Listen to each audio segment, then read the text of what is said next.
Nesse momento, né, agora nós convidamos nosso irmão Valque Macedo para dar continuidade à nossa série com o tema Liberto da Ociosidade, com o nosso irmão Valque, a palavra. Muito bom dia a todos. Obrigado, irmã, pela oportunidade. E agradeço a presença de todos. Nós estamos com 48 pontos. E Deus seja louvado por isso. E nós vamos, pela graça de Deus, estudar mais um assunto, né? Essa jornada de libertação.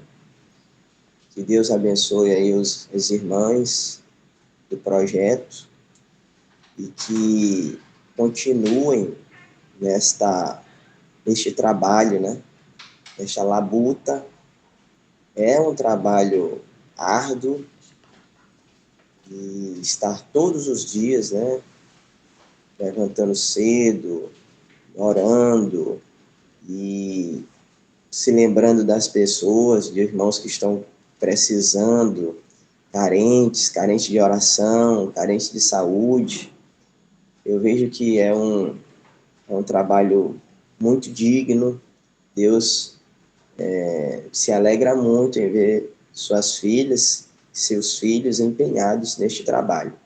Ainda que sejamos fracos, pecadores, mas é um sinal de que estamos buscando a graça divina, né?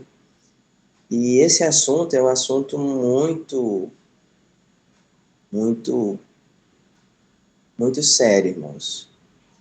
Na carta de Paulo aos Romanos, capítulo 12, versículo 11, o apóstolo diz: não sejais vagarosos no cuidado, sede fervorosos no espírito, servindo ao Senhor. O testemunho diz que só há um remédio para a indolência, que é lançar fora a preguiça como um pecado que leva à perdição, e ir trabalhar usando a capacidade física que Deus nos deu para este fim. A única cura para a vida inútil e ineficiente é o esforço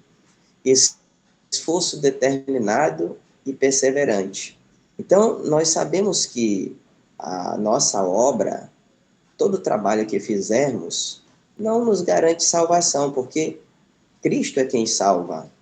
Mas o ato de cuidarmos em fazer alguma coisa, em deixarmos de ser inútil e sermos eficientes, nos esforçarmos, sim, faz parte do plano de Deus. Isto é um princípio de que nós somos gratos a Deus pelo sacrifício que Ele fez por nós. A Bíblia fala sobre a preguiça. A Bíblia diz que a preguiça não é virtude. Também fala que a falta de ocupação produtiva pode acarretar sérios problemas pessoais e sociais. Aos Tessalonicenses, Paulo disse: porquanto ouvimos que alguns entre vós andam desordenadamente, não trabalhando, antes intrometendo-se na vida alheia. E esses tais, porém, ordenamos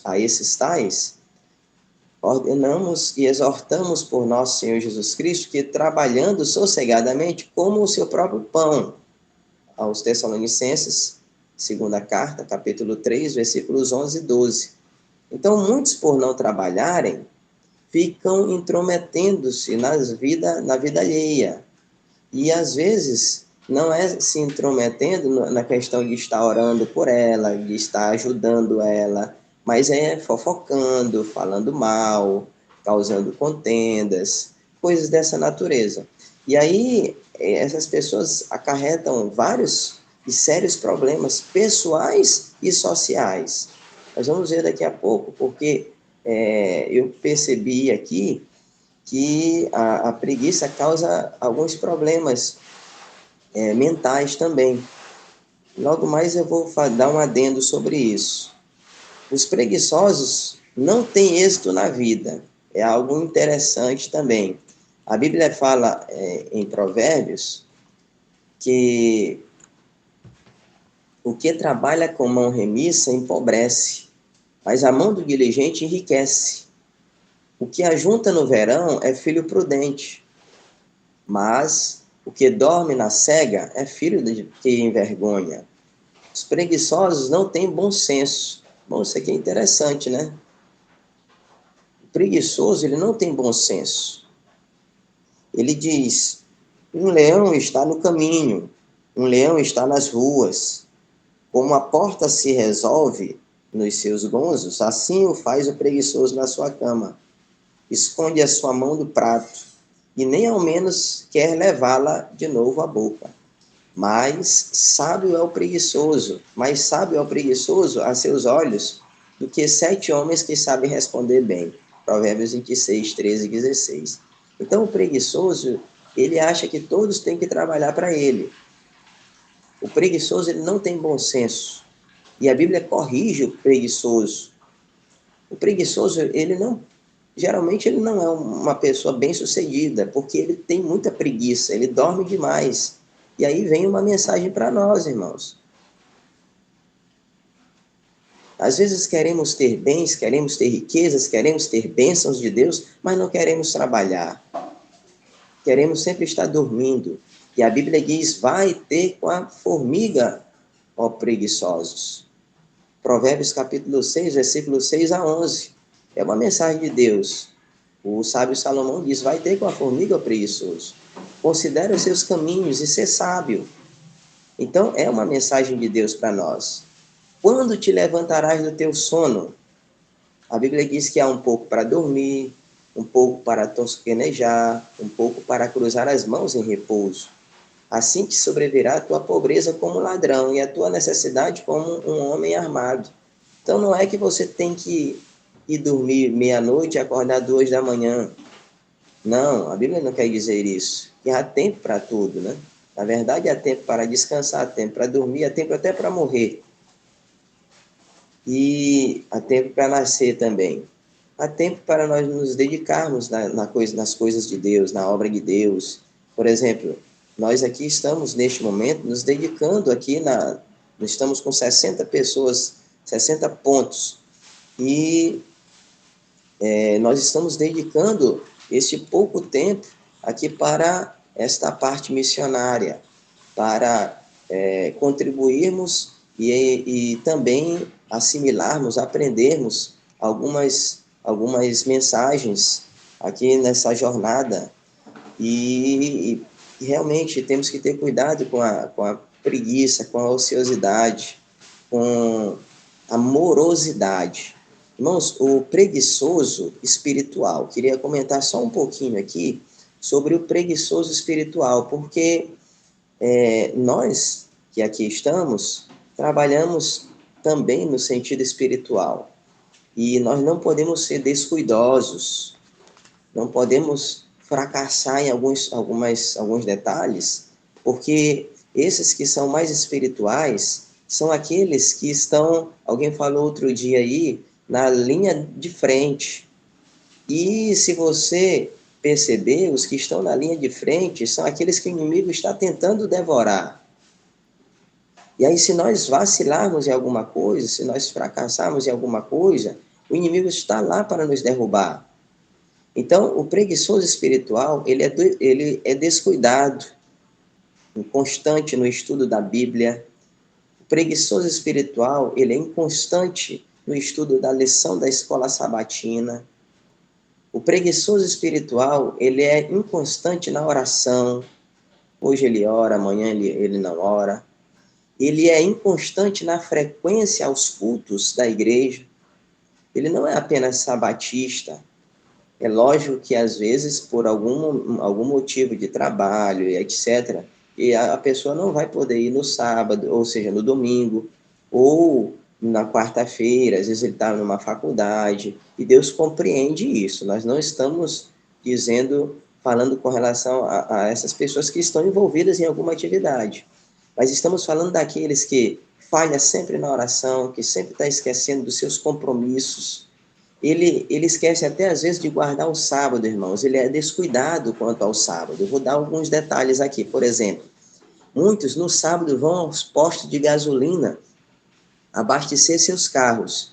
Ele poderia ter feito na sexta ou na quinta, mas ele deixa para fazer no sábado, porque ele não tem mais, ele fracassou, ele não organizou o seu tempo quanto à sexta-feira, ao dia da preparação, e ele coloca combustível no sábado.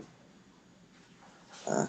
Então, ele vai fazer algumas coisas no sábado, ele deixa para tirar sua barba no sábado, para ajeitar seu cavanhaque no sábado, ele deixa para passar sua roupa no sábado. Então, ele é um preguiçoso. Ele é um preguiçoso descuidado espiritualmente. Ele às vezes não tem um compromisso com algum ministério, seu serviço na igreja. Ele é descuidado com o próximo. Ele é descuidado com a edificação da igreja. Então, nós precisamos ter cuidado, porque podemos ter fé, mas podemos ser aqueles fracos da fé. Podemos ter fervor, mas podemos ser aqueles raquíticos no fervor, que ficamos mendigando farelos espiritualmente falando, que na verdade somos desprovidos do poder do Evangelho, são vazios do Espírito Santo. Então, essas ovelhas precisam aprender do conselho de Salomão, quando ele fala da formiga, ou das formigas que se preparam, que trabalham de noite e de dia, para que quando vem o inverno, ela esteja lá despreocupada, esteja protegida, ela esteja preparada para aquelas situações mais adversas. Então, aqui no estudo que eu fiz, a Bíblia não apoia a ociosidade, irmãos. No livro Parábola de Jesus, diz que há a maior maldição que existe. A maior maldição que aflige o mundo é a preguiça. Meus irmãos, eu fiquei tão impressionado com algumas palavras que aprendi aqui nesse estudo. Lá na meditação 89, a minha consagração hoje, na página 166, fala que riquezas e ociosidade são por alguns consideradas verdadeiras bênçãos. Olha que maldição, irmãos. Muitos consideram riquezas e ociosidade bênçãos. Às vezes ele é uma pessoa abastada, que tem bens, ele não tem necessidade de estar trabalhando assim para poder se alimentar ou para comprar o que ele bem entender. Não quer dizer que a pessoa bem-sucedida financeiramente não possa trabalhar, não possa fazer alguma atividade. Mas muitos pensam que é assim. Então ele coloca a sua rede, ele deita o dia todo, ele dorme o dia todo, dorme dia, dorme noite, e ele vai tocando a vida desse jeito.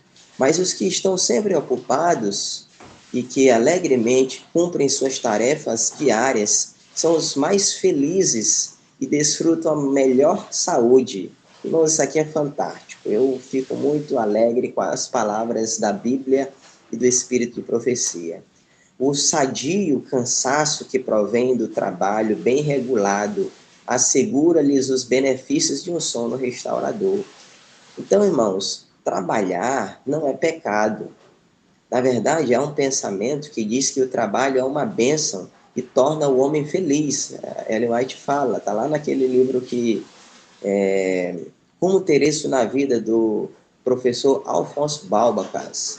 Então, o trabalho, longe de ser uma maldição, é uma bênção e torna-o feliz. Então, o homem que trabalha é feliz.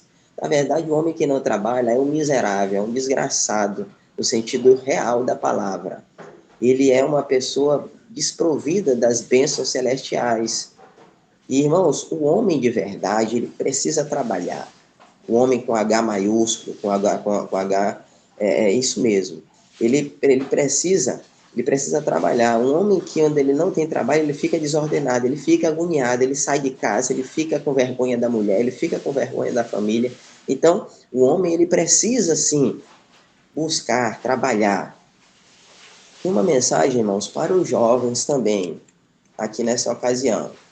Alguns jovens pensam que se pudessem passar a vida sem fazer nada, seriam de fato felizes. E na meditação Nossa Alta Vocação, do ano de 1962, na página 220, fala que trabalho bem regulado é essencial ao êxito de cada jovem. Então, o jovem, para ter êxito, para ser um jovem de bem, um jovem de sucesso, um jovem temente, um jovem de Deus, um jovem que seja bem-sucedido em todas as suas atividades, ele precisa trabalhar. E, ainda que não seja um trabalho externo, pode ser um trabalho interno, pode ser em casa, ele tem que ser adaptado a fazer alguma coisa, a lavar um banheiro, a lavar uma louça, a limpar um terraço, a limpar uma casa. Isso não é pecado para um jovem masculino. Minha mãe sempre nos educou assim. Então, ela dizia, olha, quando eu chegar, eu quero ver o banheiro limpo, eu quero ver a louça lavada, quero ver a casa ajeitada, e por muitas vezes eu lavei banheiro, se for preciso eu lavo, eu faço com prazer, porque eu fui instruído dessa maneira. E eu digo para minhas filhas que elas precisam também trabalhar, elas não podem ficar sem fazer nada, porque isso vai dar qualidade de vida, vai dar força, vai dar vigor, vai dar animosidade. E quando casarem, não vão ter dificuldade em cuidar do esposo, ou da esposa, ou dos filhos, e fazer o trabalho que é apto para cada um fazer em seu lar. Deus não poderia haver infligido maior maldição aos homens e mulheres do que condená-los a viver uma vida de inatividade. Vocês percebem que Deus já deu trabalho para Adão. Adão não ficava só olhando, só namorando e olhando planta. Ele tinha que fazer algum trabalho, ele tinha que estar apercebido das coisas, ele tinha que estar podando ali algumas plantas, ele tinha que estar ali trabalhando. Homem indolente tenta o diabo a tentá-lo. Então, diz que a ociosidade destruirá o caráter e o corpo. Irmãos, essa parte que até mencionei ainda há pouco, que o homem indolente tenta o diabo, isso é uma verdade. E o diabo passa a tentar aquela pessoa. Vocês observem que nem o diabo é preguiçoso, irmãos. O diabo é trabalhador. O coração, o caráter moral e as energias físicas são enfraquecidos quando não há trabalho.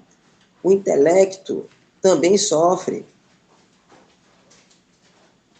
É real. Existem estudos científicos que quanto mais a pessoa trabalha, mais o cérebro trabalha. A mente, o QI da pessoa, ele é desenvolvido. O coração é aberto, né? Então, quando não há trabalho, o intelecto sofre, o coração é aberto a tentações, o caminho fica aberto para o inimigo, o vício, você pode cair em algum vício. Por isso que não pode haver homens indolentes na vinha de Deus. No trabalho de Deus não há indolência. Irmãos, no caminho da salvação também não há indolência. A indolência é um caminho para a perdição. No manuscrito 16 de 1896, diz que nenhum ser humano pode salvar-se na indolência. Irmãos, nenhum preguiçoso vai para o céu. Percebam a força da expressão? Também pode ser uma cunha de penetração para a ansiedade, para a depressão. Há um texto lá no Conselho sobre Saúde, na página 629, que diz que a ociosidade dá tempo para se ruminar em tristezas imaginárias. Então, a pessoa fica imaginando coisas, fica criando problemas, sofrimentos reais.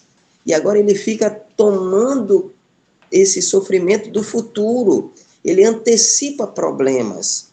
Então, nós devemos ter cuidado com essa cunha de penetração aí para ansiedade, depressão, problemas neurais. A ociosidade causa isso. Pessoas ficam pensando, por que isso está acontecendo? Ele fica causando problema para o coração. Irmãos, nós precisamos muito da graça de Deus. Precisamos muito de Jesus. Na verdade, eu quero finalizar aqui a mensagem trazendo que trazendo sobre o nosso modelo, trazendo uma mensagem aqui sobre o nosso modelo.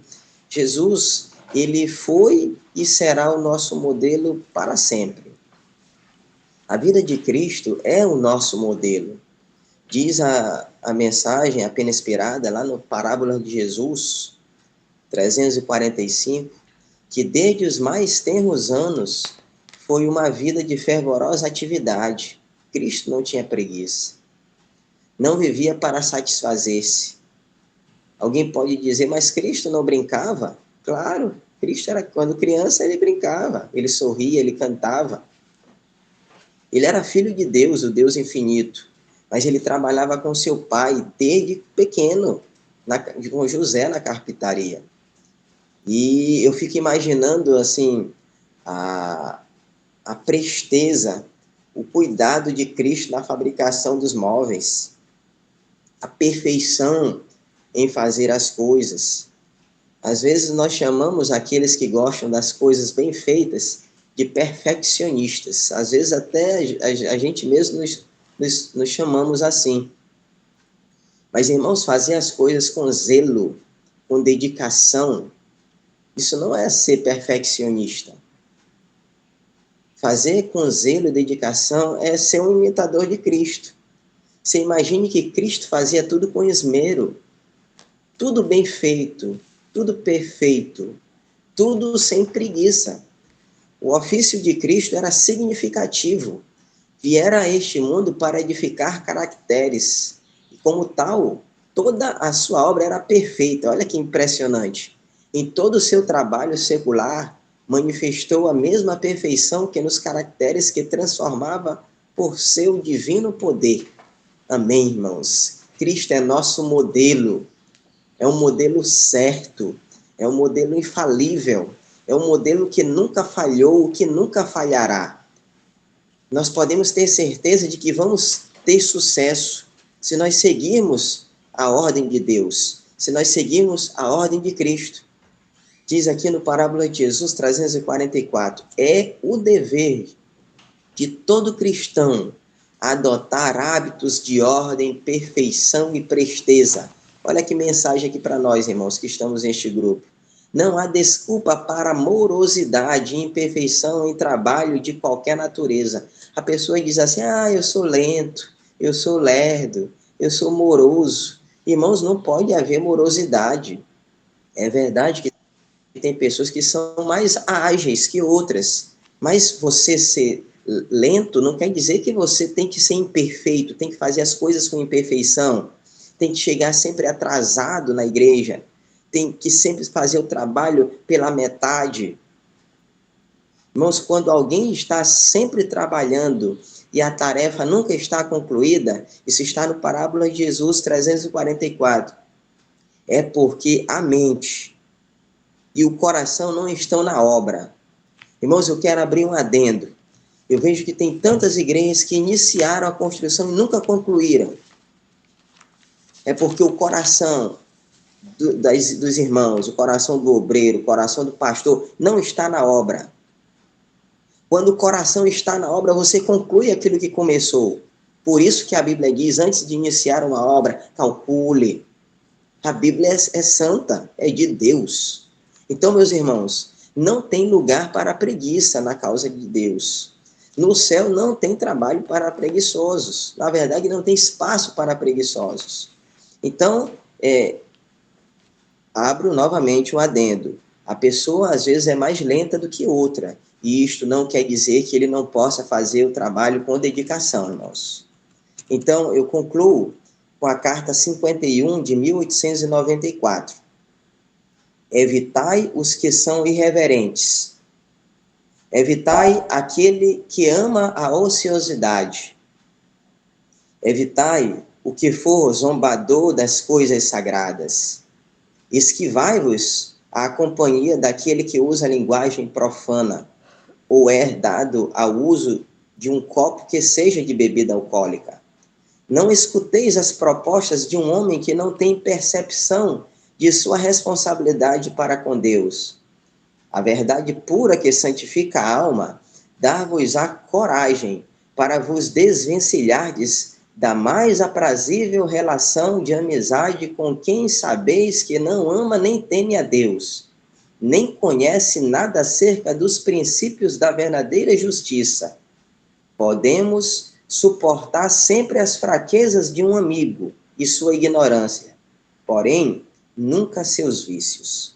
Carta 51, 1894. Que Deus nos ajude, queridos. Que Deus nos ajude a evitarmos essas pessoas irreverentes, pessoas que amam a preguiça, ociosas, pessoas que zombam das coisas sagradas, pessoas que têm a linguagem profana, que usam bebidas alcoólicas, que não têm o amor a Deus. Não devemos escutar suas propostas, não devemos estar com essas pessoas que não têm responsabilidade para com as coisas de Deus. Eu agradeço a oportunidade, que Deus nos abençoe, queridos, que Deus nos impressione, que Deus continue nos amando e que possamos amar a Deus. Amém. Amém. Amém. Amém.